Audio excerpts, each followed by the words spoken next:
I really need to thank you and Sarah for being there for me. You guys could have easily said, this isn't my problem. This is your problem. Your lack of due diligence is entirely your fault and not done anything at all. But you guys have been there for me every step of the way. You responded on Voxer at 3:42 in the morning. I know it might have been 6:42 depending on where you were, but honestly, who works at that time? So just the fact that you guys were there for me, I appreciate it so much. Welcome to the Creating Wealth Show with Jason Hartman. You're about to learn a new slant on investing, some exciting techniques, and fresh new approaches to the world's most historically proven asset class that will enable you to create more wealth and freedom than you ever thought possible. Jason is a genuine self-made multimillionaire who's actually been there and done it. He's a successful investor, lender, developer, and entrepreneur who's owned properties in 11 states, had hundreds of tenants, and been involved in thousands of real estate transactions. This program will help you follow in Jason's footsteps on the road to your financial independence day. You really can do it. And now, here's your host, Jason Hartman, with the complete solution for real estate investors. Welcome, listeners from 165 countries worldwide. This is Jason Hartman with episode 1147. Thank you so much for joining me today. I've got Adam here with me. And Adam, what are we doing today? We're doing a client case study, right? Yeah, from a young millennial. So good news, those millennials may not be buying as many houses as everybody else to live in, but this one has decided, hey, it's time to get into investment properties. Well, let me tell you, this is our client, Lisa, and she's awesome. She's really bright. She is just doing all the right stuff. It's just great to hear her story. She got in contact with me because her investment counselor connected me on a Voxer chat with her because she was having some challenges with her property. And as I was listening to the dialogue back and forth, I was so impressed with how prepared she was and how specific she was in holding the property manager accountable. And this is exactly what we want. Again, one of my big goals here is to create a group of millions of empowered investors who are empowered to get the results for themselves. And if they don't self-manage, they at least are holding their service providers accountable. This will make the world a better place for all, Yeah, really excited about this case study. We have that coming up in a few minutes. But, most of our listeners, if not all of our listeners, even my older mother uses these services. She's kind of semi-tech savvy just because it's so convenient. And that is ride sharing. So my mom regularly takes Lyft and Uber. And Adam, you were reading up on Lyft's IPO. Now, both of these companies, the two big ride sharing giants, are going public this year.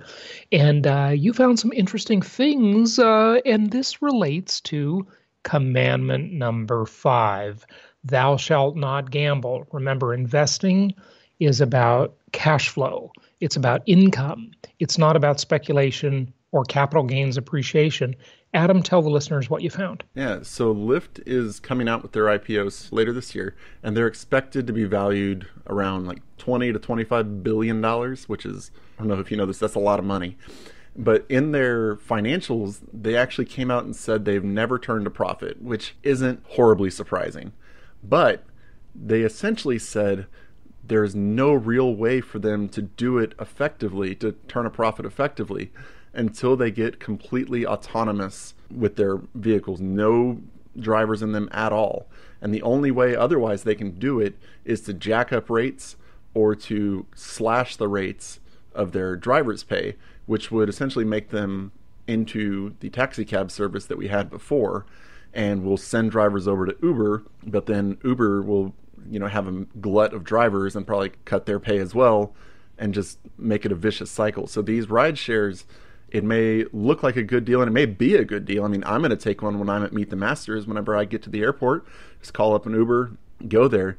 But the companies themselves are not turning a profit, and they are not looking like any time in the future they're going to be turning a profit. So if you invest now, what you're really doing is saying, I'm going to hold this until, and I believe they're going to be around until all of the autonomous cars are in and their whole fleet is that. So, I mean, you're investing for the long haul for this.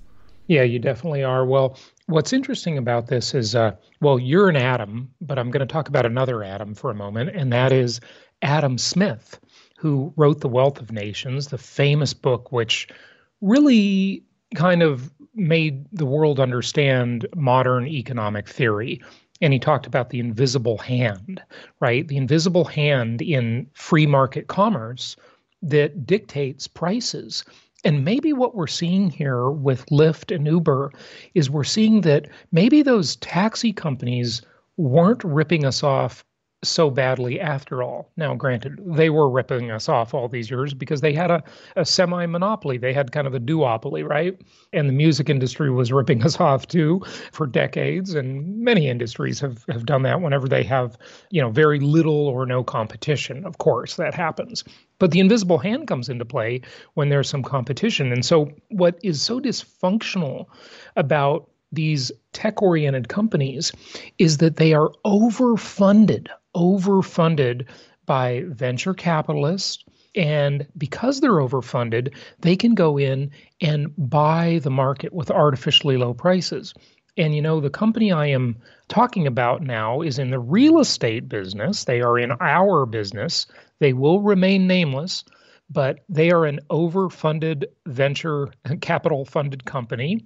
We've never tried to raise or raised a dollar in this business. I did talk about it a little bit last year, but just never got around to it, frankly. And I keep telling myself I'm going to get around to it because I've had many people ask me if they could invest in the company. And so we have to do things on an economic model that makes sense. Okay, but when you're an overfunded company, when you're an overfunded tech company, you can undercut, you can buy the market, and you can lull consumers into being your customer. But then, of course, what you're going to have to do when eventually economic forces set in, when the invisible hand dictates, you will have to actually raise prices.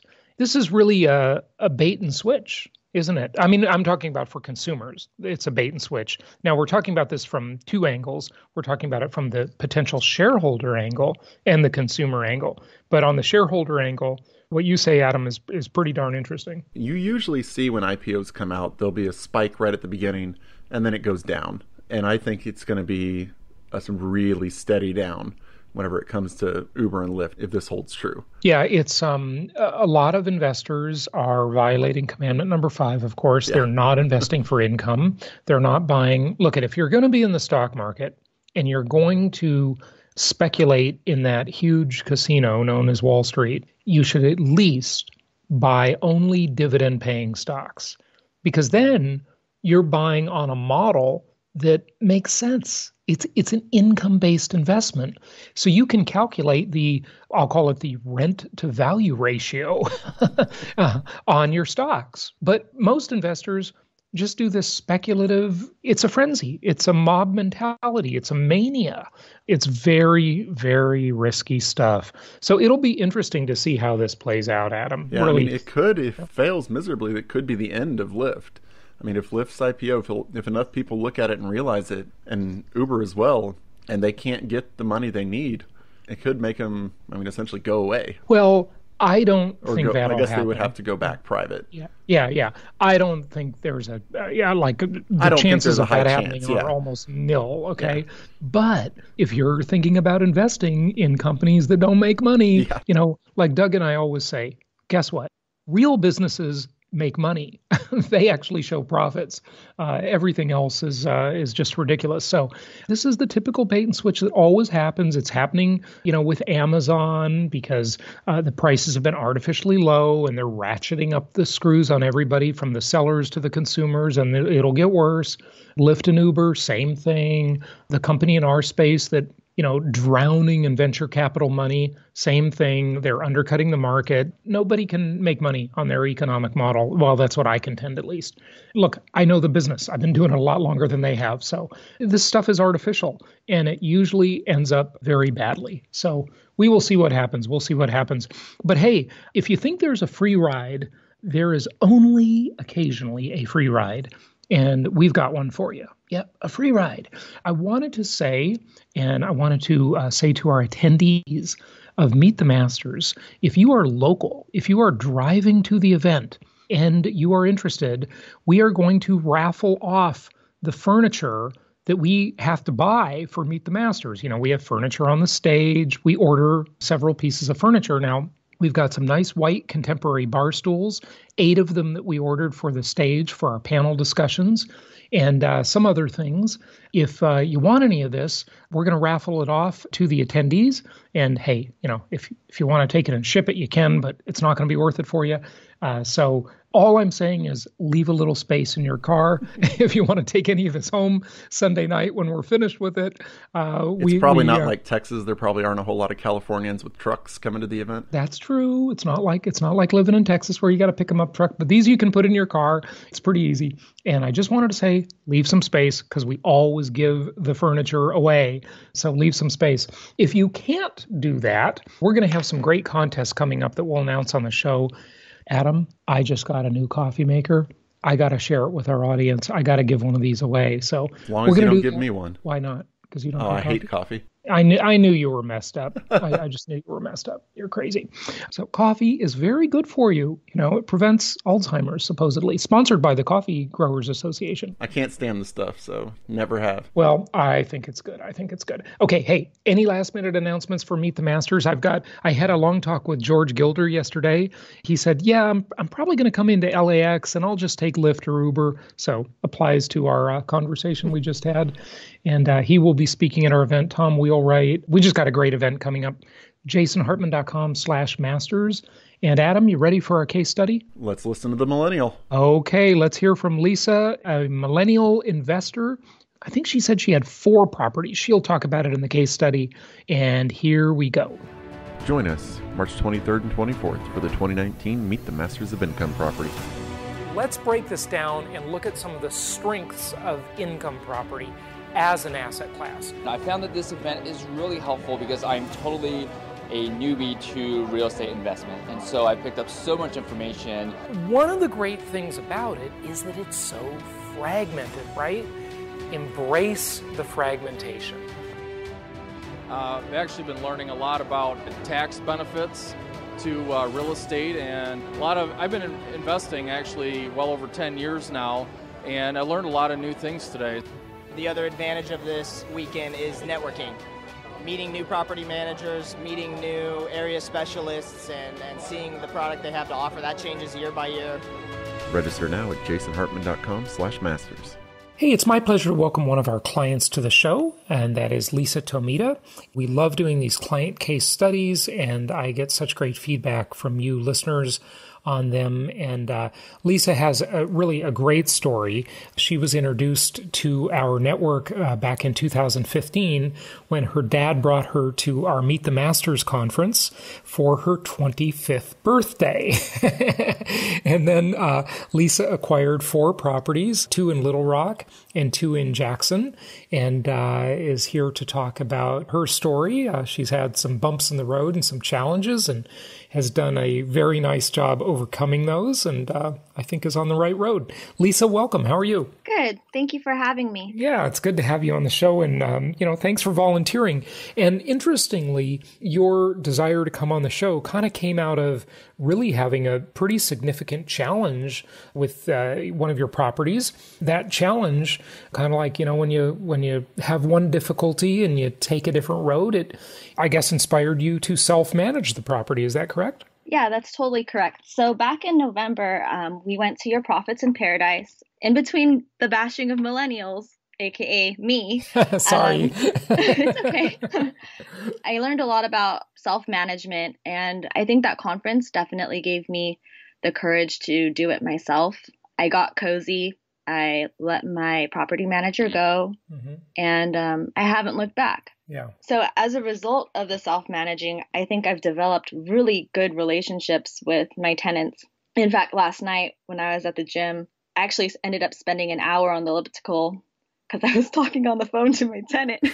Oh, you're getting how long I was talking to her. Now, Lisa, you do understand that people listening might say the last thing they want to do is talk to their tenant for an hour, right? Yeah, but I think that shows the relationship that I've developed with them. Right. You know, she definitely has my back.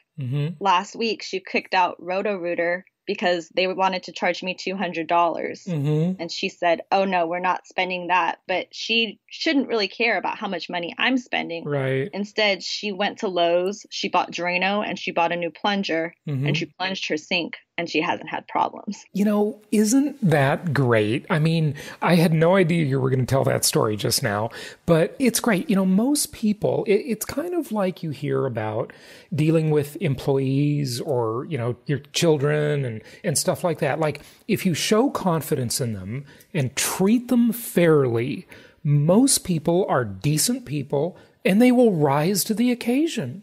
And here you've got this tenant that is looking out for your interest and protecting your interest, whereas the property manager, unfortunately, did the exact opposite. Right. Yeah. Definitely. Yeah. That's just one of my tenants. My other tenant, the oven broke, and she was asking her friends if I could use their employee discount to get her a refurbished stove. She wasn't even asking for a new stove, which I thought was also very nice. Yeah. It's amazing. Now, you've got 4 properties now. Is that correct? Correct. Yeah. And wow, you're in your 20s. That's fantastic. So congratulations on that. And are you self-managing all 4 of them or just the 2? Just 2. Just 2 of them. Okay. So it sounds like your other property manager, are they doing okay for you? Are they great? Or are they so-so? Or how's that going on the other properties that you still have managers? I think I could give you a better answer in a couple weeks. Okay. I had one of my tenants not be able to make their rent because of the government shutdown. So now they're about 2.5 months behind. You know, I don't want to kick them out because kicking them out causes maybe, I did the math, and it's about $4,000 every time I have to put a new tenant in between lost rents and expenses. Yeah, well, you're going to find, I bet, Lisa, you're going to find that number decreases when you self-manage. Because this is kind of the concept I'm trying to convey to people, is that many times self-management is actually easier. It takes actually less time because you remove this inherent conflict of interest where the manager is trying to serve 2 masters. Well, they're really trying to serve 3. They're trying to keep the tenant at bay and serve them. They're supposed to be serving you, the owner, right? Because you're actually their client. They have the obligation to you. And then they're serving their own interests, self-serving, right? And, you know, everybody's self-serving. You know, that's the way capitalism works, okay? But they're basically trying to keep 3 plates in the air, 3 balls in the air at a time, right? And it can't be done. So you just get them out of the way. You're dealing directly with the tenant. And interestingly, like I mentioned a moment ago, the tenant many times just becomes a much better citizen. Or at least seemingly. We don't know the conversations between the property manager and the tenant usually, but I find that my tenants, they're great. They'll repair things. They'll do research for me. They'll spend their time meeting contractors, getting multiple estimates. You know, you don't have to wait for your rent. So it's much easier to calendar your rent when it just comes in on the 1st. With the property manager, because you have this lag time in receiving the rent, you know, you kind of don't know when to expect it exactly. And different property managers some will send it on the 15th, some on the 20th, some at the end of the month. They've got that float where they've got that rent for maybe 2-3 weeks, maybe 4 weeks, right? Right. It's sort of hard to keep track of, right? When you just go direct, it just becomes easier. Right. So everything hits my Cozy account, just like you recommended, and then it goes straight into my bank account. There's no waiting. Yeah. Isn't that great? So the 1st of the month comes along, you know, the rent is just there, huh? Yep. Yeah. It's nice. Yeah. Now, in fairness to this whole process and property managers, we do have to say it's kind of new for you, right? You've been self-managing for maybe, 5 months or 6 months? It's 5 months, right? 5 months, yeah. November. Yeah. So what do you expect going forward? I'm not really sure right now. Everything's kind of up in the air. Yeah. I quit my job in November, so I'm looking at ways to get more invested. Well, not more invested. Yeah, more active in real estate. Okay, great. And what was your job? What were you doing? I was in marketing. Okay. Great. And so you got this interest in real estate, and now you can explore that a little bit. But you actually chose to quit your job. You didn't get laid off or anything, right? No, yeah. Okay. I was entitled millennial. Right. Yeah. There you go. I decided I don't need you. Okay. I'm going to apologize to all our millennial listeners because we have tons of them for picking on them a little bit, but you must admit some of it's deserved. No. No. Okay. All right. I'm sorry. I'm going to stop picking on millennials. You know what? I'm probably just jealous that I'm not one of them. That's probably what it is, right? So maybe. You never know. Anything more you want to share on self-management? I mean, what were you talking to your tenants so long about? Done any upgrades to properties? You've got basically $1,500 extra a year that you're not paying to a property manager, something like that. Yeah. So last night we were talking about she wants to switch out the countertop and she's willing to pay for the whole thing herself. Wow. She just wanted my permission. Uh-huh. And she was sending me links from Lowe's onto like different types of Formica she wants to use. Mm-hmm. She already got the quote. I gave her with the estimate that I got for another problem we're having in the house. Mm-hmm. And she said, "Oh no, that's too expensive. Mm-hmm. Let me ask around to see if I can get you a lower quote." Her husband's a roofer, so he knows people who would definitely be able to help get that price lowered. Wow. Well, that's handy. Gosh, you've got this tenant who is taking a nice active role in improving the property. And then you've got the tenant's husband who is a roofer. How convenient. How convenient is that? And, Lisa, I got to tell you a story. It just happened a few days ago with one of my property managers, and this is on one of my Memphis properties. They had emailed me maybe early last week, said, "Okay, we need to fix some shingles on the roof." You mentioned roofs, so I thought of it. I said, "Well, what's going on?" A couple emails back and forth. They explained it to me. I said, "I need a quote." And she said, "Well, it'll be $520 or something like, I think it was $520.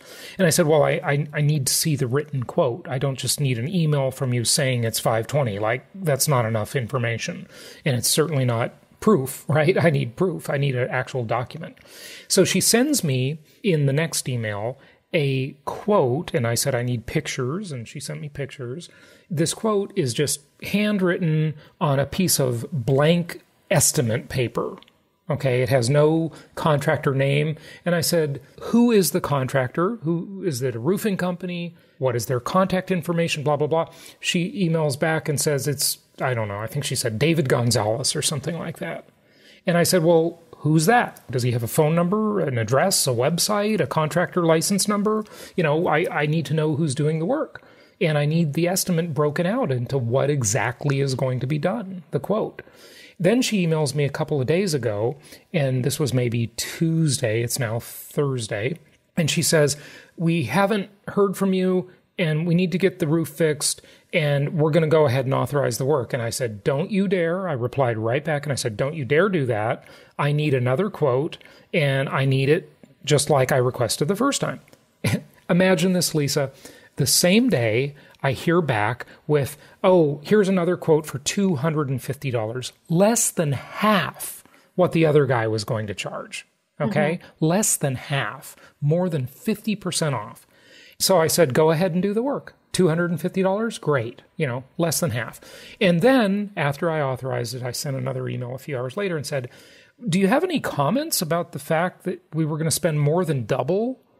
And she said, "Well, I just wanted to get it done fast." Everybody's happy to spend your money, aren't they? No, they really are. Yeah, we got to watch out for ourselves and protect our own interests and get that intermediary, that conflict of interest out of the way. I'm really glad you're doing it. And Lisa, don't you feel more empowered and more independent now? Like aren't you learning some things? I'm definitely learning a lot. I do have to say, though, I think you're lucky that you got those estimates, because I've been in situations where I get slapped for $700 in charges for an air conditioning cage and installation, and I didn't ask for that. I'm not saying it's not needed, but I'm just saying, did we really need to buy a $600 air conditioning cage? You have to authorize this stuff. They have no right to spend your money. They have to get your approval. And not only that, it shouldn't cost that much. A cage should be like $350. It should be, like half that. It is amazing. My mom taught me, and Drew Baker, who's speaking at Meet the Masters, and he's been on the show several times. He's talking about self-management. These are two people I know that they get deals on stuff. And you think, well, time is money. They must spend their whole day chasing down a deal. But they don't. It's really easy to source good deals with the internet tools that we have nowadays. So, yeah, it's great. And even if you go back to having a manager, you'll be a more competent manager of your manager now, won't you? Right. I think before I was a little bit more hands-off. But after seeing all the things that I'm getting charged for, and then going to the conferences and talking to other people about their experiences, I've definitely become more active enough to quit and do this instead. Yeah, good. I love it. The property management industry, just like many other industries, the legal industry, the healthcare industry, the college industrial complex, debt complex, all of these things, there comes a point when people push back. They realize, look, I am getting overcharged and I'm getting mistreated and I demand better. And, they look for other options. And so in our world, it's the property management side. And there are some great property managers out there. I'm not bashing all of them, just like there are some awesome millennials out there. Okay. But you just deserve better. And so I'm really glad you demanded it for yourself. It's awesome. What about due diligence? Talk to us about that for a moment. So there's levels to due diligence. And I didn't realize this going into 2018. I thought, if you go down, you visit with a provider, you tour with them for a couple of days, you get familiar with their work. That should be good enough, especially if you trust them. But it's definitely not. Even if they say that they're doing the property inspection, you need to get your own done as well.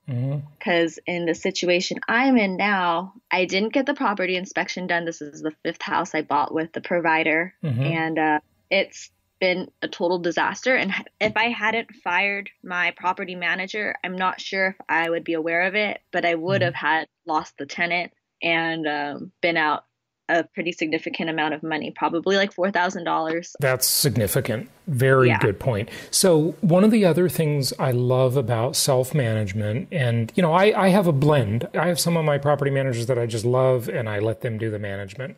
And some, there's every degree in between. But you don't know what's going on. You don't have any firsthand knowledge. All you get is hearsay from them. And it allows them to really cover up their own mistakes a lot, doesn't it? When you're not dealing directly with the party, you don't know. I mean, I experience this all the time with all different professionals, accountants, lawyers. When someone is in there representing you, you don't get the benefit of direct communication. And with the direct communication, you can make better assessments and know what's going on. And they can paper over a lot of their mistakes. They can blame another party. They can do all kinds of stuff that isn't in your best interest, right? Definitely. It's funny because when I was prepping for this interview, I went back and I looked through a booklet I got from the Memphis tour in 2015. And all your commandments are laid out in there. And I think you just touched on Commandment 3. But I realized in buying this specific property, I violated 4 out of the 10 commandments. Well, sorry about that. Hey, listen, Lisa, don't worry. It's really 6 commandments and 4 suggestions. I'm joking. but yeah, I violate them myself from time to time. And it seems like every time I violate one of my own commandments, I pay for it. So try to stick to them as best you can. But, it's like anything. Look, none of us are perfect. We should all do lots of things we don't necessarily do. We don't always eat right. We don't always exercise. And, that's just life. But good. You learn and you become more independent. On the home inspection issue, you did not hire your own home inspector, right? Tell us a little bit, drill down on that. Like the property, the seller had a home inspection and they handed it to you? Is that what you're saying? Or you just decided not to get one at all? Or what did you mean there? She told me that she was in her process. She does the home inspection. So I thought, oh, I'm fine. This is I trust this lady. This is the 5th house I have with her between my dad and I. Right. And I guess she didn't do it either. I'm not really sure. Her website says she does the home inspections, but I wasn't handed a stack of paper. Well, I wouldn't be handed anything. I wasn't emailed a stack of paper for the home inspection.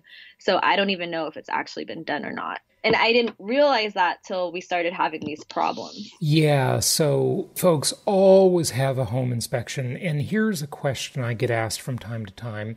Do I need a home inspection on a new home? What if it's brand new construction? Do I need a home inspection? Let me answer that now. And this doesn't apply to Lisa. I'm just answering in general for the listeners.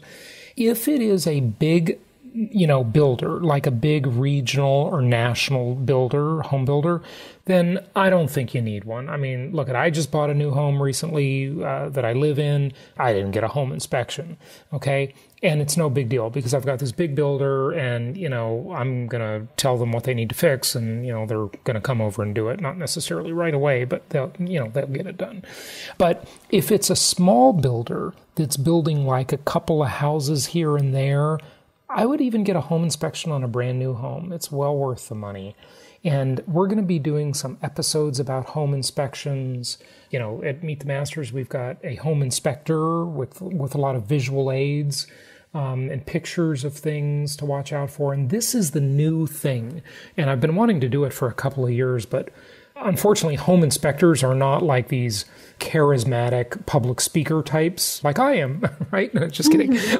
They're technicians, and they don't usually do this kind of thing. But my goal is to educate and create millions of empowered real estate investors, whether it be through other elements. But the one sort of missing element that we haven't covered much is the physical stuff about the property, right? The physical attributes.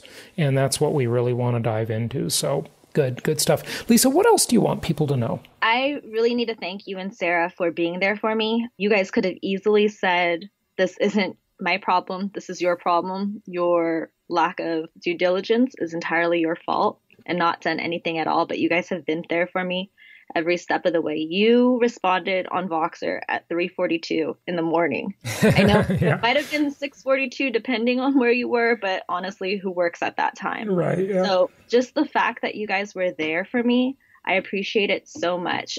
We have a family friend who bought a couple properties with a competitor, and I'm putting that in air quotes right now. Right. And they did nothing. Yeah. So I think if anyone out there is trying to debate whether or not they should buy a house from you or a competition, like, it's you guys, hands down. There's nothing else you could have done. Everything that I needed, you guys did for me, and I really just appreciate it so much. Well, thank you for that. And, we're happy to do it. We want to see our clients be successful. These are, frankly, little inexpensive houses. You live in Orange County. I used to live there, Well, is Cerritos in Orange County or LA County? I can't remember. Cerritos is technically in LA County, but I can walk to the Orange County border. Right. It's right. It's my neighborhood. It's right on the line. Yeah, exactly. You live in Southern California. I used to live there, and those are expensive houses. And, when you sell one of those properties, you make a lot of money. But these are little inexpensive bread and butter houses. So we depend on repeat business. It's like a restaurant. We need our clients to keep coming back. But even if it wasn't for that reason, it's just the right thing to do. I just hate injustice. And I think some of these vendors and players in our industry are so weaselly, and they're just bad operators. And I'm just not going to put up with it, So good. Yeah, no, we're happy to do that. And thanks for sharing that, Lisa. Is there anything else you'd like people to know? What's the future hold for you? What are some of your investment goals? I mean, now you're thinking of maybe going into this on a full-time basis. Is that what you're thinking? Or there's a couple things I need to figure out still. I think if there's any advice that I could give, I think I touched on it earlier. Your 10 commandments are really the truth. I think between education, having a good team, not gambling, and maintaining control, I think those 4 that I just listed off just are so important that you really should write it on the back of your hand or tattoo it on the back of your hand so you never forget. Right, because I think if I held onto those closer, I wouldn't be in the situation that I'm in. We've all got to learn our own lessons, right? And, that's just part of life and growing into it. Thanks for sharing that and everything, Lisa. And I just want to say, look, I don't think there's anybody listening to my podcast or coming to our live conferences who doesn't believe that income property is the best asset class. But, you have problems from time to time. It's not without its problems, for sure. And as long as you can, stay in the game, overcome the problems and the adversities, and, learn from them and just do it better next time, the asset is so durable that it's like the self-healing asset.